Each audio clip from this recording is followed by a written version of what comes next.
تو یہ بھی تو نیریٹو ہے کہ جب وہ اس دنیا میں نہیں ہے تو کون سی ایسی پاورز ہیں جن کے تھرو ہم کہتے ہیں کہ جو امام ہیں وہ ہمارے لیے بڑے ریسپیکٹفل ہیں obviously کہ اگر وہ اس دنیا میں نہیں ہے تو وہ کیسے کنٹرول کر سکتے ہیں چیزوں کو. قرآن پاک میں نا سورہ یاسین میں آیت ہے.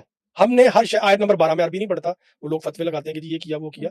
سورہ یاسین کی آیت نمبر 12 کا ترجمہ ہے, اللہ کہتا ہے ہم نے ہر شے کو امام مبین میں گھیر رکھا ہے.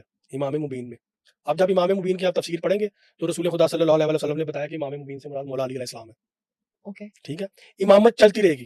امامت دیکھیں اللہ نے یہ پوری دنیا کو نا بڑا مسٹیکل اور بڑا مسٹیریس بنایا ہے. یہ اتنی سیدھی اور عام ہے نہیں جتنی ہمیں لگ رہی ہے. میں آپ کو قرآن پاک سے ایک واقعہ بتا دیتا ہوں, آپ کو آپ کے سوال کا جواب مل جائے گا.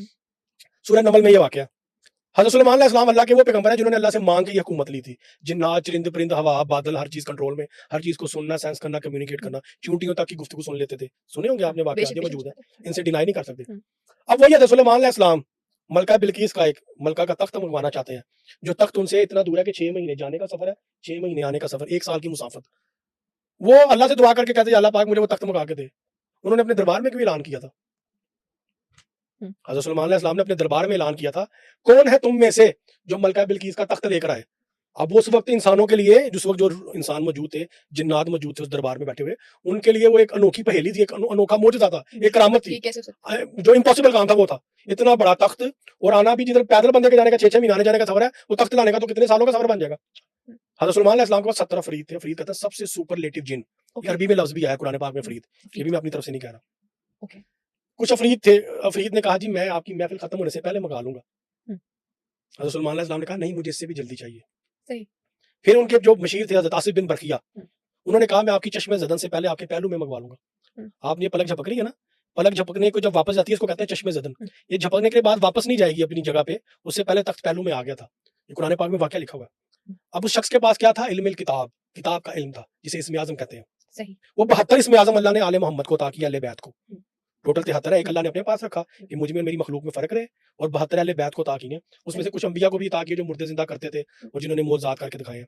اب وہ اس میں سے کوئی اسم اعظم آصف بن برقیہ کے پاس تھا, جس پہ اس نے وہ تخت بلقیس اپنے پیغمبر کے حکم پہ یا اس کی ریکویسٹ پہ منگوایا. ٹھیک ہے, تو آپ مجھے بتائیے حضرت سلیمان علیہ السلام نے ایک بندے سے مدد کیوں لی, یا جنات سے مدد کا کیوں کہا؟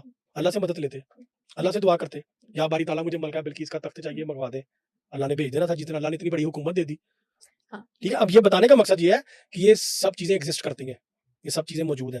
اہل بیت علیہ السلام جو ظاہری طور پہ ہمارے طرح انسانی روپ میں دنیا پہ آئے تھے, وہ ظاہری طور پہ دنیا سے پردہ کر چکے ہیں.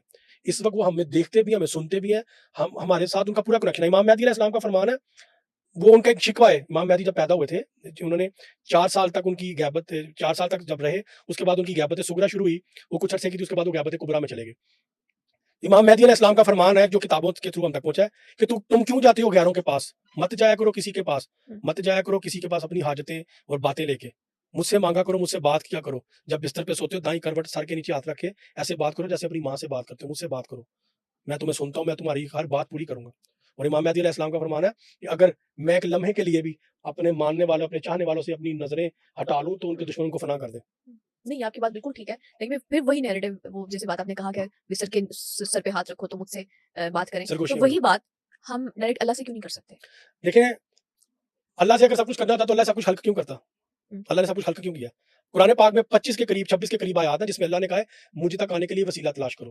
ایک آیت ہے قرآن پاک میں 7 سے 9 مقامات پہ آئی ہے, اطیعوا اللہ و اطیعوا الرسول و اولی الامر منکم. جس نے میری اطاعت کرنی ہے اور میرے نبی کی اطاعت کرنی ہے, جس نے نبی کی اطاعت کرنی ہے وہ اولی الامر کی اطاعت کرے. 2 سٹیپ اللہ نے اپنے سے نیچے بتا دیے ہیں, اس سٹیپ آپ نے فالو کرنے ہیں. آپ کے چینل کے سی ای او کو ڈائریکٹ مل سکتی ہیں؟ کبھی بھی نہیں مل سکتی. آپ اس کے سیکٹری کو اپروچ کریں گی, سیکٹری کو بتائیں گی. وہ سیکٹری, میرے ماموں آئی جی اسلام آباد تھے, میں ان سے ملنے کے لیے گیا تو ڈی ایس پی صاحب ان کے لیڈر تھے. انہوں نے پوچھا جی آپ کون ہیں؟ میں کہا جی میں ان کا بھانجا ہوں, یہ میرے ماموں لگتے ہیں, میرا ان سے یہ رشتہ, میری امی کا یہ نام ہے, میرے نانے کا یہ نام ہے, میری نانی کا یہ نام ہے. وہ پرچی اندر لے کے گئے, انہوں نے جب جا کے پرچی تھی تو انہوں نے کہا بھیجو اس کو اندر.